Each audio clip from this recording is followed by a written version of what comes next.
Students, आज के lecture में जो हमें पढ़ना है दैट इज़ फर्दर जो हमारा हेटेरोसाइक्लिक कंपाउंड हमने शुरू किया था उसका फर्दर पार्ट। ठीक है, हमने मॉलिक्यूलर स्ट्रक्चर डिस्कस कर लिए थे। आज हमें करना है पायरोल, जिसको हम दूसरे नाम से एजोल भी बोलते हैं। पायरोल हो गया आपका, और आपका एक और क्या था हमारा जो है ऑक्सोल, और एक हमारा क्या था थायोफिन। उनके स्ट्रक्चर, उनके बारे में हमें कुछ पढ़ना है। तो सबसे पहले पायरोल, इसका स्ट्रक्चर हमने डिस्कस कर लिया था क्या होता है। सबसे पहले इसकी प्रिपरेशन है। अच्छा, दो प्रिपरेशन आपको इसकी ज़रूर याद करनी है। First one is this one, Paal Knorr synthesis. अच्छा, ये जो पाल-नोर सिंथेसिस रिएक्शन है इसकी, वो आपको हर एक के केस में देखने को मिलेगी। मतलब अगर आपको इसमें पायरोल की प्रिपरेशन करनी है, वहाँ पर आपको एक पाल-नोर सिंथेसिस दिखेगी। फ्यूरान की सिंथेसिस में भी हम पाल-नोर सिंथेसिस का यूज़ करते हैं, और हमारे पास थायोफिन की प्रिपरेशन में भी पाल-नोर सिंथेसिस का क्या होता है, यूज़ होता है। तो मोस्ट इंपॉर्टेंट रिएक्शन है भाई, वो किसी की भी पूछ सकता है आपसे। तो जब हम किसकी प्रिपरेशन कर रहे हैं, थायोल की, मतलब सॉरी फ्यूरान की, पायरोल की प्रिपरेशन कर रहे हैं, तो ये हम क्या लेते हैं पाल-नोर सिंथेसिस में लेंगे, सब में यही एसिटाइल एसीटोनेट। ठीक है, एसिटाइल एसीटोनेट लोगे, एसीटोन लोगे, और इसके अगर आप NH3 के साथ रिएक्शन करवाते हो और इसको हीट करते हो तो आपके पास क्या बनता है, 2,5 डाई मिथाइल पायरोल। देखो 1 2 3 4 5, तो 2,5 पे क्या है, डाई मिथाइल है, और ये क्या है, पायरोल है। तो किसकी फॉर्मेशन होती है, 2,5 डाई पायरोल की। अच्छा, अगर यहीं आप अमोनिया की जगह यहाँ क्या ले लो, अगर P2O5 के साथ हीट कर दो ना, तो यहाँ पर आपके पास यहाँ पर क्या हो जाएगा, किसकी फॉर्मेशन हो जाएगी, फ्यूरान की फॉर्मेशन हो जाएगी। अगर यही P2S5 के साथ अगर आप हीट कर दोगे तो आपके पास यहाँ सल्फर आ जाएगा, और बाकी चीज़ यही रहेगी। यहाँ पर दो क्या रहेंगे, मिथाइल ग्रुप आएंगे, तो आपके पास किसकी प्रिपरेशन हो जाएगी, वो थायोफिन की प्रिपरेशन हो जाएगी। बस यही बेसिक डिफरेंस है पाल-नोर सिंथेसिस में, इंपॉर्टेंट रिएक्शन है।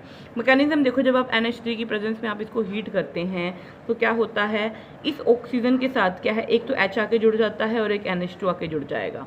अब क्या होगा, ये हाइड्रोजन का बॉन्ड इधर शिफ्ट होगा, ये OH क्या है यहाँ से निकल जाएगा, ये OH और ये H मिलके, वाटर मिलके यहाँ से निकल जाएंगे। ठीक है, अब क्या होगा, इस नाइट्रोजन का ये हाइड्रोजन वाला बॉन्ड इधर शिफ्ट, इसने इस कार्बन पे अटैक करेगा, और ये बॉन्ड क्या हो जाएगा, इधर शिफ्ट हो जाएगा, तो ये आ जाएगा आपके पास। अब क्या होगा, वापस ये हाइड्रोजन इधर अटैक, और ये इधर, और यहाँ से वाटर निकल जाएगा, और आपके पास किसकी फॉर्मेशन हो जाएगी, जो है पायरोल की फॉर्मेशन हो जाएगी। ठीक है, डाई एल्काइलेटेड पायरोल। ठीक है, नेक्स्ट आता है हमारे पास हेंजर्स पायरोल सिंथेसिस। ये भी रिएक्शन है जिसमें हम क्या करवाते हैं, इथाइल बीटा कीटोब्यूटाइलेट की रिएक्शन करवाते हैं अमोनिया के साथ। तो जैसे आप रिएक्शन करवाओगे आपको पास ये आ जाएगा, ethyl beta amino but 2 enolate आ जाएगा आपके पास। ठीक है, उसके बाद जब आप इसकी रिएक्शन करवाओगे अल्फा क्लोरो एसीटोन के साथ, तो यहाँ पर आपके पास किसकी फॉर्मेशन हो जाएगी, आपके पास ये प्रोडक्ट की क्या है, फॉर्मेशन हो जाएगी। ठीक है, ये इंपॉर्टेंट रिएक्शन है।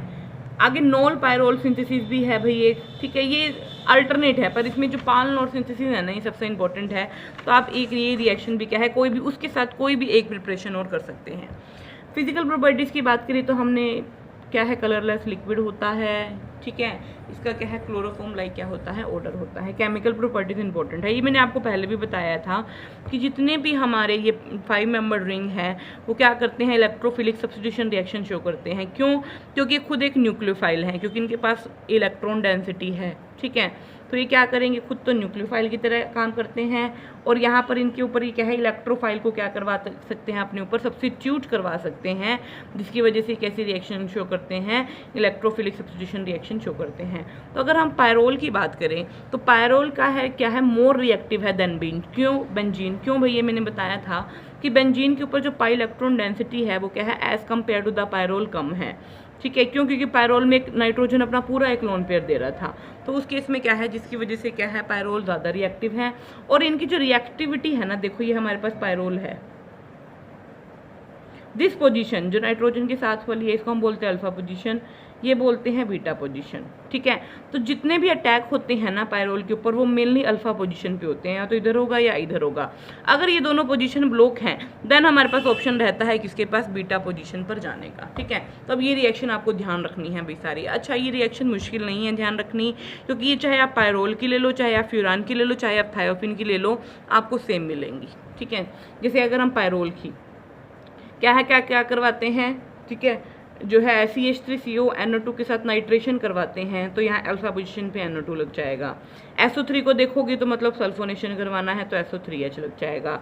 अच्छा ये इंपॉर्टेंट है आयोडीनेशन, तो ये अगर आयोडीनेशन करवाते हो तो चारों की चारों जगह क्या लग जाता है, आयोडीन। उसके बाद आता है फ्रिडल क्राफ्ट एसाइलेशन में क्या होता है, फ्रिडल क्राफ्ट एसाइलेशन में क्या लग जाता है, यहाँ पर CH3H3 ग्रुप लग जाएगा, कहाँ पर आपका अल्फा पोजीशन पर। रीमन टीमन रिएक्शन में क्या होगा, यहाँ CHO ग्रुप लग जाएगा। कपलिंग में यहाँ N double bond N AR group लग जाएगा। और गैटरमैन में क्या लग जाएगा, यहाँ पर CHO ग्रुप लग जाएगा। भाई यही चीज़ें आपको दिमाग में रखनी है। अब यही चीज़ें अब आगे हम रिपीट करेंगे। फीचर्स क्या है, जो पायरोल है वो ज़्यादा रिएक्टिव होता है, इसलिए जो हम इलेक्ट्रोफिलिक रिएजेंट यूज़ करके चलते हैं ना, वो माइल्ड यूज़ करके चलते हैं। अब देखो यहाँ नाइट्रेशन के लिए हम HNO3 भी यूज़ करके चल सकते थे, लेकिन हमने यूज़ नहीं किया। क्यों? क्योंकि ये पहले ही ऑलरेडी बहुत ज़्यादा रिएक्टिव है, तो इसके लिए हम माइल्ड रिएजेंट क्या है यूज़ करके चलते हैं। ठीक है, इसलिए हम यहाँ पर भी स्टेनलेस क्लोराइड का यूज़ कर रहे हैं, जो किसकी तरह काम करता है, वीक लुईस एसिड की तरह काम करता है। किसके अंदर, फ्रिडल क्राफ्ट एसाइलेशन के अंदर। हेलोजिनेशन बहुत तेज़ी से होता है, इसलिए हम इसे क्या है कंट्रोल्ड मैनर में करना पड़ता है। देखिए हमें दिख भी रहा है कि जब हमने आयोडीन के साथ रिएक्शन करवाई तो चारों के चारों आयोडीन रिप्लेस, मतलब चारों के चारों हाइड्रोजन की जगह क्या आ गए, 4 आयोडीन आ गए। ठीक है, इसलिए हम क्लोरीनेशन करवाना जनरली हम ईथर में करते हैं 273 केल्विन पर, और ब्रोमिनेशन हम क्या करते हैं, इथेनॉल की प्रेजेंस में करते हैं। ठीक है भाई, उसके बाद देखो ये भी मैंने आपको बता दिया, आयोडीनेशन हम किसके साथ, नाइट्रेशन एंड सल्फोनेशन पॉसिबल है अगर हम क्या है स्ट्रॉन्ग एसिड को क्या कर दें, अवॉइड कर दें। क्यों? क्योंकि क्या है अगर आप स्ट्रॉन्ग एसिड लेकर चलोगे तो वो क्या है पॉलीमराइजेशन हो जाएगा। ठीक है, एसिडिक करैक्टर की अगर हम बात करें तो पायरोल क्या होता है, वीकली एसिडिक होता है। क्यों? क्योंकि अपना ये हाइड्रोजन ही क्या कर सकता है, लूज कर सकता है, और क्या है इसकी जगह कोई भी क्या है जो आयन की फॉर्मेशन, एल्कली मेटल सॉल्ट की क्या है ये फॉर्मेशन कर सकता है। अच्छा ये वीकली एसिडिक क्यों होता है, इसका जो हम इसको एक्सप्लेन, इसका जो आयन बनता है ना H पॉजिटिव को लूज करने के बाद, ये वाला जब ये अपना H पॉजिटिव लूज कर देगा तो इसके ऊपर क्या बन जाएगा, ये बन जाएगा ये अनायन। तो हम क्या है इस अनायन की स्टेबिलिटी के स्ट्रक्चर के बेसिस पर इसके एसिडिक करैक्टर को एक्सप्लेन कर सकते हैं। क्यों? क्योंकि ये वाला आयन जितना ज़्यादा स्टेबल बनेगा उतनी ही जल्दी ये H पॉजिटिव को लूज कर देगा, और उतना ही क्या हो जाएगा, ये एसिडिक करैक्टर हो जाएगा, शो करेगा। ठीक है, तो इसका जो वीकली एसिडिक करैक्टर है उसको हम किस बेसिस पे शो कर सकते हैं, उसको हम इसके इस आयन के बेसिस पर क्या कर सकते हैं, पायरोल अनायन के बेसिस पर एक्सप्लेन कर सकते हैं। तो जब हमने इस अनायन के रेजोनेंस स्ट्रक्चर बनाए तो कैसे बनाना है देखो।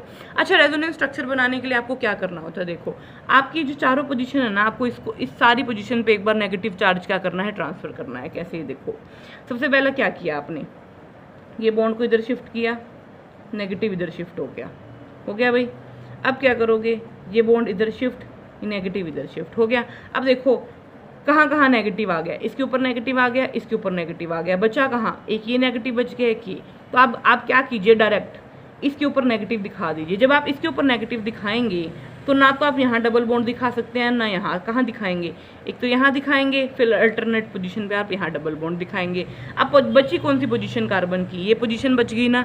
तो यहाँ पर जब आप नेगेटिव दिखाएंगे तो यहाँ पर आप डबल बॉन्ड नहीं दिखा सकते अब, तो आपको इसके क्या है कंजुकेशन में दिखाने पड़ेंगे डबल बॉन्ड, एक यहाँ और एक यहाँ आपको क्या है डबल बॉन्ड दिखाने पड़ेंगे। ठीक है, हो जाएगा, कोई दिक्कत। अच्छा जब आप यहाँ दिखाओगे, यहाँ पर डबल बॉन्ड आएगा तो यहाँ पर नाइट्रोजन के ऊपर कोई भी चार्ज सेपरेशन नहीं रहेगी, प्लस यहाँ भी देखो यहाँ पर भी नाइट्रोजन के ऊपर चार्ज सेपरेशन नहीं है। तो जब आप इनके रेजोनेटिंग स्ट्रक्चर बना रहे हैं तो आपको क्या देखने को मिल रहा है कि यहाँ पर किसी भी रेजोनेटिंग स्ट्रक्चर में कहीं भी चार्ज सेपरेशन नहीं है, जिसकी वजह से क्या है ये पायरोल से ज़्यादा स्टेबल हो जाता है। क्यों? क्योंकि वहाँ पर क्या आ रही थी, चार्ज सेपरेशन आ रही थी हमारे पास, जिसकी वजह से ये ज़्यादा स्टेबल है, जिसकी वजह से ईजिली H पॉजिटिव आयन क्या कर सकता है, लूज कर सकता है।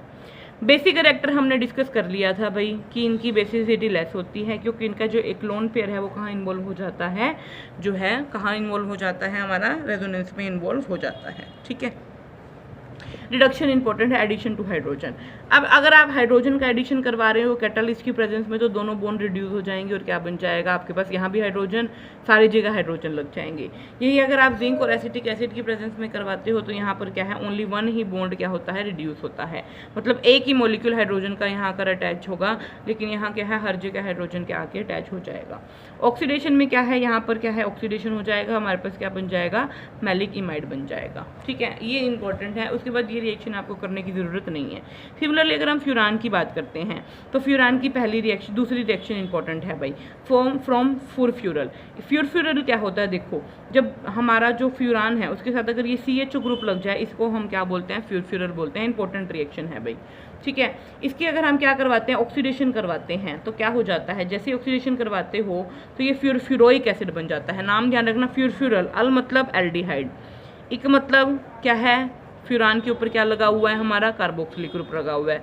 जब आप इसको हीट करते हो तो आपके पास क्या आ जाता है, फ्यूरान आ जाता है, ठीक है। इंपॉर्टेंट रिएक्शन है, पूछी हुई है एग्जाम में।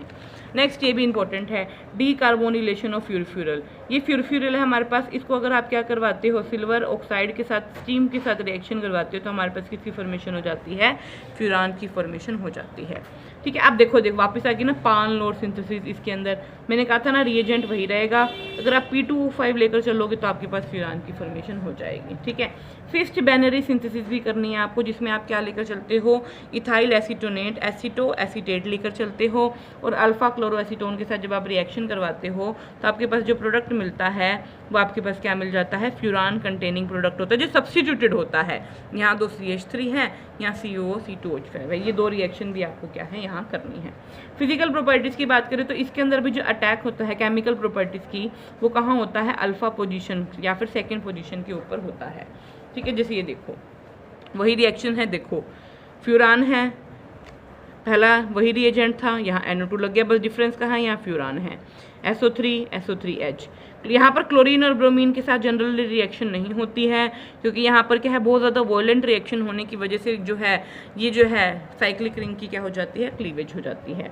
वही आप HgCl2 के साथ रिएक्शन करवाते हैं तो यहाँ HgCl लग जाएगा।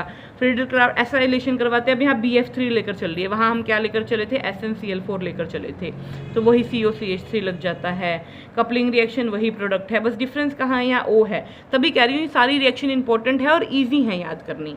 और गेटरमैन कोच में यहाँ क्या लग जाएगा, COH। देखो डायरेक्ट हेलोजिनेशन फिजिबल नहीं है, क्योंकि अगर आप हेलोजिनेशन करवाते हैं डायरेक्ट तो देखो ये क्या हो जाता है, ये जनरली क्या है, ब्रेक हो जाएगा मॉलिक्यूल। इसलिए हम डायरेक्ट फिजिबल ना करवा के हम इनडायरेक्ट वे में क्या करवाते हैं, इसका हेलोजिनेशन करवाते हैं। जैसे देखो हम फ्यूरिक एसिड ले लेते हैं, ब्रोमीन डाला, ब्रोमीन लगा, फिर हीट किया इसको क्विनोलिन की प्रेजेंस में, और फिर हमारे पास क्या आता है, जो है हमारे पास 2-ब्रोमोफ्यूरान आता है। तो हमने डायरेक्ट नहीं किया, हमने फ्यूरिक एसिड से क्या करवाया, इसका ब्रोमिनेशन करवाया, ठीक है। अब ये वाली जो रिएक्शन है इसकी बहुत ज़्यादा सिंथेटिक एप्लीकेशन है, क्योंकि ये क्या है, बहुत ज़्यादा जो है एज अ रिएजेंट बहुत सारी सिंथेटिक एप्लीकेशन में क्या होता है, यूज़ होता है ये वाला रिएजेंट, ठीक है। इसे देखिए अगर आप इसकी आयोडीन के साथ रिएक्शन करवाते हैं तो ये आयोडीन की जगह रिप्लेस हो जाता है, ROCl के साथ करवाते हैं तो ये COR रिप्लेस हो जाएगा।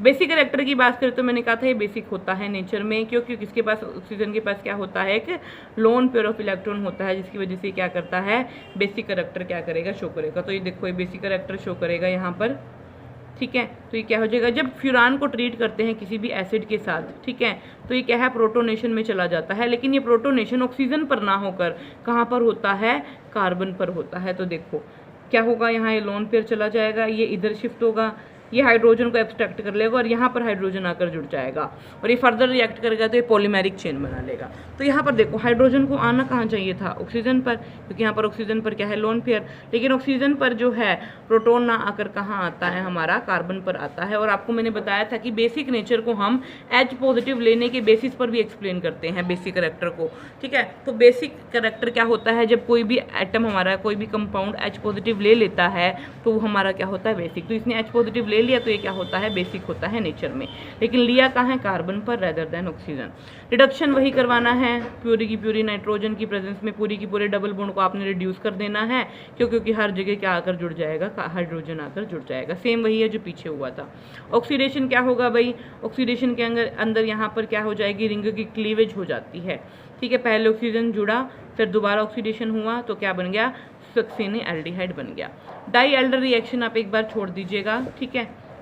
उसके बाद बस इतना ही करना है आपको इसके अंदर। उसके बाद थायोफिन का भी आप सेम टू सेम देखिए, सोडियम सक्सीनेट से आप प्रिपेयर कर सकते हैं, एसिटाइलिन से प्रिपेयर कर सकते हैं, ये रिएक्शन इंपॉर्टेंट है।